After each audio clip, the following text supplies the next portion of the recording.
जिसकी जेब में कभी एक फूटी कौड़ी भी नहीं रहती थी। कैसे उसने दिवालिया होती कंपनी को बचाने के लिए 500 करोड़ रुपए दे दिए। एक निठल्ले नाकारी घर जमाई ने कैसे एक झटके में खरीद ली एक बड़ी कंपनी के सारे शेयर्स। जो करता था अपनी बीवी और सास की गुलामी, कैसे उसकी मंत्री जी से थी पहचान। बिजनेस जगत से आ रही है एक बड़ी खबर। जावेरी इंडस्ट्रीज को लगा भारी झटका। उनके हाथ से फिसला 200 करोड़ का सरकारी टेंडर और चला गया सिंघानिया कॉर्पोरेशन के पास। जावेरी इंडस्ट्रीज की दिशा बदलने के लिए ये टेंडर आखिरी उम्मीद थी। मार्केट में इस खबर से जावेरी इंडस्ट्रीज के शेयर्स में आ रही है भारी गिरावट। अनिका जावेरी अपनी कंपनी की डूबती नाव को कैसे संभालेंगी? The situation doesn't look good. ये हमारा आखिरी मौका था जावेरी इंडस्ट्री को रिवाइव करने का। विहान बजाज अनिका का दोस्त और बिजनेस पार्टनर था।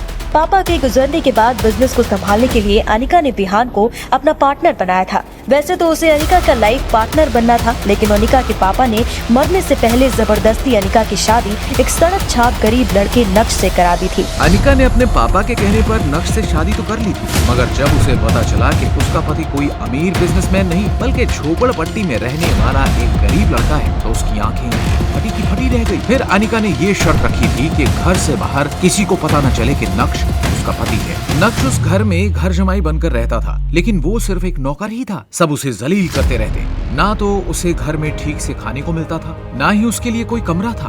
कभी कालीन पर तो कभी वो कुत्तों के कमरे में सो जाता। अनिका ने अपने दोस्तों को ये कहानी सुना रखी थी कि उसकी शादी विदेश में हुई है और उसका पति लंदन में एक बड़ा बिजनेसमैन है। लेकिन जब उसके दोस्त अपने पति के दिए हुए महंगे तोहफे दिखाते तो अनिका अंदर ही अंदर जलन से भर जाती थी। 2 दिन है तुम्हारे पास। इन 2 दिनों में कम से कम मेरे लिए 1 लाख का गिफ्ट तो ला सकते हो ना? ठीक है, अगर तुमसे इतना भी नहीं हो पाए ना तो किसी ट्रेन के आगे जाके खड़े हो जाना। कम से कम मेरा पीछा छूटेगा, तुमसे छुटकारा मिलेगा मुझे। अनिका, लेकिन मैं इतना महंगा गिफ्ट कैसे दूंगा? मैं तो इतने पैसे भी नहीं कमाता। मैंने लाइफ में इतने पैसे नहीं देखे। तो ये सब चीजें तुम्हें मुझसे शादी करने से पहले सोचनी चाहिए थी। किस तरह के मर्द हो तुम जो अपनी वाइफ की डिमांड्स ही पूरी नहीं कर सकता?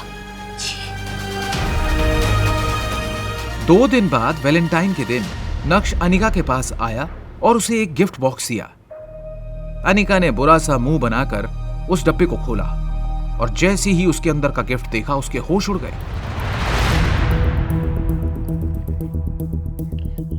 ये तो जिमी शू सैंडल्स है ना? कम से कम भी 10 लाख के आते हैं। तुम्हें ये कहां से मिले? एक्चुअली ये ओरिजिनल नहीं है, ये ओरिजिनल की कॉपी है।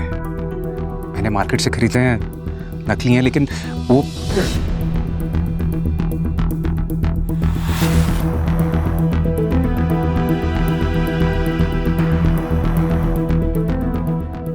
अनिका ने बुरा सा मुंह बनाकर उन सैंडल्स को अपने कमरे में रख दिया। लेकिन सैंडल्स की क्वालिटी देखकर अनिका को नक्श पर थोड़ा शक हुआ, क्योंकि वो सैंडल्स एकदम ओरिजिनल लग रहे थे।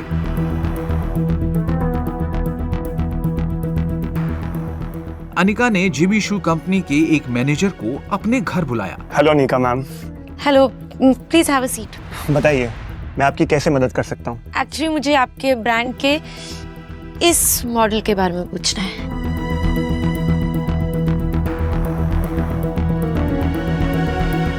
मैडम, आप मिस्टर भानुशाली की दोस्त हैं? मिस्टर भानुशाली? भानुशाली इंडस्ट्रीज के मालिक मिस्टर भानुशाली जी, जिन्हें आज तक कभी किसी ने नहीं देखा है। बड़े बड़े लोग उनसे बात करना चाहते हैं, राइट? राइट। नहीं, मैं तो उन्हें जानती तक नहीं। पर तुमने ये क्यों पूछा मुझसे? मैडम, आपके पास ये जो मॉडल है ना, ये स्पेशल एडिशन सैंडल्स हैं। आप देखिए ना, ऐसी कटिंग, ये डिजाइन, ये लोगो, ये नकली बनाना इम्पॉसिबल है। इंडिया में ये कल ही दूसरा पीस बिका है जो मिस्टर भानुशाली ने खरीदा है। क्या नक्श ही है मिस्टर भानुशाली, या नक्श ने चुराए हैं ये सैंडल्स? कहां से आए हैं ये लाखों के सैंडल्स बेरोजगार नक्श के पास? क्या है नक्श की असलियत? अगर वो इतना अमीर है तो क्यों रहता है अपने ससुराल में घर जमाई बनकर? ये सब कुछ अब अनिका के दिमाग में चल रहा था, पर उसे विश्वास था कि कुछ ना कुछ जुगाड़ करके नक्श सैंडल्स उसके लिए लाया होगा।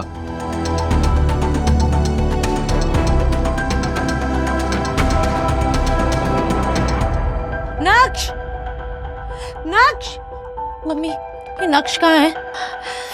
कब से ढूंढ रही हूँ उसे। एक तो जब इस आदमी से काम होता है ना तभी गायब हो जाता है। मैंने सोचा था उसे अपने साथ ऑफिस लेके जाऊंगी, लेकिन नहीं, महाशय घर पे ही नहीं है। नक्श! अनिका, कहाँ थे तुम? वो मैं सब ये सब्जी लाना, घर का झाड़ू पोछा करना, इसके अलावा भी और काम है दुनिया में। चल, लेकिन देखो, मैं तुम्हें आखिरी मौका दे रही हूँ, चुपचाप मेरे साथ ऑफिस चलो और वहां चल के काम करना शुरू करो। घर पे बैठे बैठे कामचोर हो गए हो तुम। अब रखो इसे, चलो मेरे साथ, मैं लेट हो रही हूँ।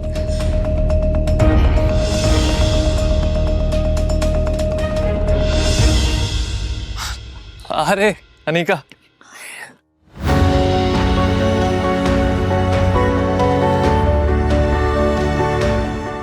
तुम्हें पता है ना, तुम्हारे इंतजार में मुझे 1 मिनट भी 1 घंटा लगता है। कहाँ रह गई थी तुम? I am so sorry Vihan, I know मैं थोड़ा लेट हो गई हूँ, लेकिन क्या करूँ, कुछ लोगों की वजह से घर से निकलने में टाइम लग गया। कोई बात नहीं। ये देखो अनिका, ये मैं तुम्हारे लिए भव्य साची का लहंगा लेकर आया हूँ। देखो, ये वही लहंगा है जो दीपिका ने अपनी शादी में पहना था। अच्छा, वो तुम एक फ्रेंड की शादी में जाने वाली हो ना? हाँ, तो बस यही पहन कर जाना। सी, वाह, ये तो बहुत सुंदर है। Thank you so much Vihan, thank you so much, this is beautiful. अरे यार अनिका, इसमें थैंक यू बोलने की क्या बात है? इसकी वैल्यू तुमसे ज्यादा है क्या? ये लहंगा मैंने स्पेशल डिजाइन कराया अपने दोस्त से। पूरे 20 लाख का लहंगा ये 20 लाख का है। विहान अनिका को इम्प्रेस करने की पूरी कोशिश कर रहा था। यू नो व्हाट, मैं भी अपने लिए यही लहंगा लेने वाली थी। अब तुम देखना, शादी में सिर्फ मेरे ही चर्चे होंगे कि अनिका ने भव्य साची का लहंगा पहना था, बिल्कुल सेलिब्रिटीज की तरह। बिल्कुल सही बात। और वैसे भी तुम किसी सेलिब्रिटी से कम थोड़ी ना हो।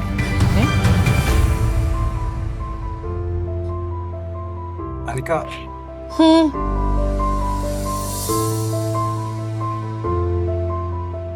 ये ओरिजिनल नहीं है, फेक है, असली लहंगे का कॉपी। क्या बकवास कर रहे हो तुम? हाँ, वैसे तुम्हें देख के लगता है कि तुम्हारी औकात एक शर्ट खरीदने की भी नहीं है। कभी भव्य साची का नाम सुना है? जो तुम बोल रहे हो कि ये लहंगा नकली है। अनिका, असली लहंगे में सिल से काम हुआ है। और इसका फैब्रिक देख रही हो कितना हल्का है, डिजाइन भी अलग है। और ये देखो, भव्य साची, इसमें B कैपिटल में है, लेकिन ओरिजिनल में B स्मॉल लेटर में है। ऐसे लहंगे मार्केट में 5-5 हजार के मिलते हैं। अनिका ने जब ध्यान से देखा तो वो सच में नकली लहंगा निकला, और ये देखकर विहान भी चुप हो गया और अपनी सफाई में कहने लगा। हाँ, मुझे लगता है कि मेरे दोस्त ने मुझसे झूठ बोला है। अनिका, मैं उसको छोड़ूंगा नहीं। मैंने तुम्हारे लिए ओरिजिनल भव्य साची का लहंगा मंगवाया था, पर पता नहीं ये सब कैसे हो गया। मतलब मैं तुम्हें नकली लहंगा क्यों दूंगा यार? ट्रस्ट मी यार, मैंने ऐसा कुछ नहीं किया है। अच्छा, वो मुझे थोड़ा काम है तो मैं आता हूँ अभी।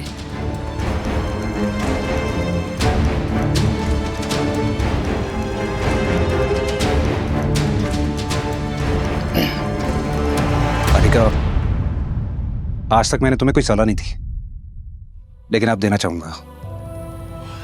इस आदमी से दूर रहो। तुम्हें नकली गिफ्ट दे रहा है तुमको इंप्रेस करने के लिए। देखो, मैं तुमसे प्रॉमिस करता हूं, एक दिन मैं तुम्हें असली गिफ्ट दूंगा, ब्रांडेड। और उसके लिए मुझे कितनी भी मेहनत करनी पड़े ना, अनिका, मैं करूंगा।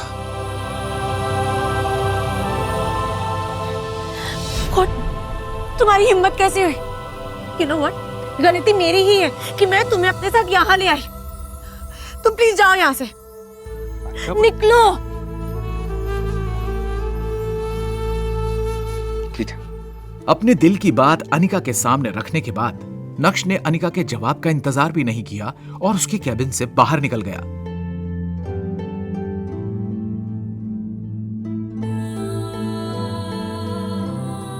ढाई साल की शादी में पहली बार अनिका को ऐसा लगा कि नक्श उसकी फिक्र कर रहा है, उसे बुरे लोगों से बचा रहा है।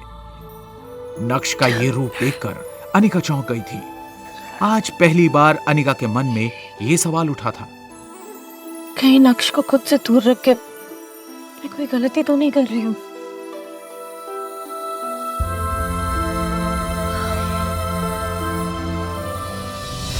गौर, ये सब क्या सोच रही हूँ मैं? विहान मेरा बिजनेस पार्टनर है, अमीर है, सक्सेसफुल है, बिजनेसमैन है, और सबसे बड़ी बात, हमारी कंपनी में शेयर होल्डर है। नक्श की इस हरकत के बाद अगर उसने बैकअप कर दिया तो नहीं, बिल्कुल भी नहीं। नक्श की वजह से मैं अपनी सालों की मेहनत बर्बाद नहीं होने दूंगी। मुझे नक्श की नहीं, विहान की जरूरत है। ऐसा सोचकर अनिका को नक्श पर और गुस्सा आने लगा। तुम्हारी हिम्मत कैसे हुई मुझे कोई सलाह देने की? हाँ, किसी ने कुछ पूछा था तुमसे? एक्चुअली यू नो व्हाट, गलती मेरी है कि मैं तुम्हें अपने साथ यहाँ लेकर आई। इसलिए प्लीज तुम घर चले जाओ। Just leave right now. निकलो।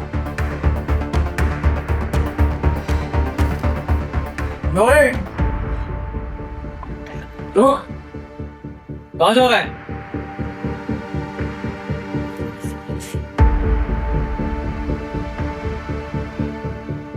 तुझे सुनाई नहीं दे रहा? मैं तुझे कब से बुला रहा हूँ? हाँ, बहरा हो गया है? तूने सबके सामने मेरे गिफ्ट का मजाक उड़ाया। अगर तू अपने आप को बेच भी देगा ना, तब भी ये गिफ्ट खरीद नहीं पाएगा। नक्श भी सबके सामने हंगामा करने के मूड में नहीं था, लेकिन जब कोई आपकी खामोशी का फायदा उठाने लगता है तो बोलना जरूरी हो जाता है। और दूसरी बात, तुझे तेरी औकात के बारे में पता होना चाहिए। तू साला गरीब घर जमाई मुझसे जमा लड़ाएगा। पहली बात, जो तेरे साइड में खड़ी हुई है ना, वो मेरी बीवी है, उससे दूर रहे, समझा तू? और हाँ, ये नकली दिखावा करना बंद कर। ये फेक गिफ्ट्स, उसको कोई जरूरत नहीं है। उसको जो चाहिए होगा उसका पति दिलवा देगा। और हाँ, तीसरी बात, जब औकात ना होना तो चुप रहना चाहिए, समझा तू?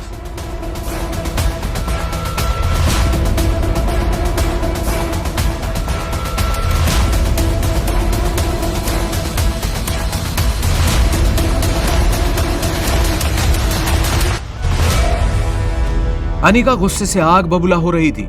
उसकी जलती आंखों के सामने सिर्फ नक्श का चेहरा घूम रहा था और वो जितना नक्श के बारे में सोच रही थी, उसका गुस्सा उतना ही बढ़ता जा रहा था।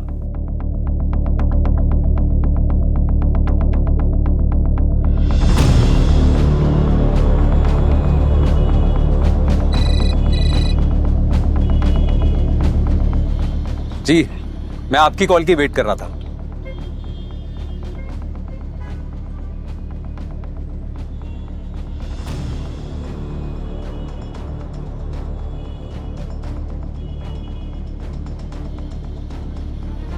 देखिए, मुझे किसी से भी मिलने में कोई तकलीफ नहीं है, लेकिन मेरी दो शर्तें हैं। आज मुझे भव्यसाची का 1 करोड़ का लहंगा चाहिए।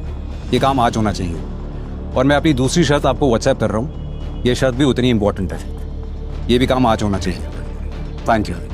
फोन रखते ही नक्श ने देखा कि उसे व्हाट्सएप पर एक एड्रेस आया था। वो एड्रेस गोल्डन पार्क सोसाइटी का था, जहां उसे मीटिंग करने जाना था। गोल्डन पार्क सोसाइटी सूरत की ही नहीं बल्कि गुजरात की सबसे लग्जूरियस सोसाइटीज में से एक थी। लेकिन नक्श किससे मिलने जा रहा है, इस बात की उसे कोई जानकारी नहीं थी। उसके पुराने कपड़े, पैर में चप्पल देखकर सिक्योरिटी गार्ड ने उसे गेट के बाहर ही रोक दिया। रुक, कहाँ जा रहा है? चल बाहर। देखिए, मुझे अंदर जाना है, मेरी इंपॉर्टेंट मीटिंग है। अबे साले, झूठ बोलने से पहले एक बार अपनी हालत तो देख लेता। ये देख, है? ये देख रहा, गोल्डन पार्क सोसाइटी है। यहाँ पर शहर के लोग बड़ी बड़ी कारों से जाते हैं। और तू भिखारी पक्का अंदर भीख मांगने जा रहा होगा। मैं तुझ जैसों को बहुत अच्छे से जानता हूँ। चल बाहर, चल चल। अभी सुनिए पॉकेट एफएम की ये पूरी कहानी। Insta empire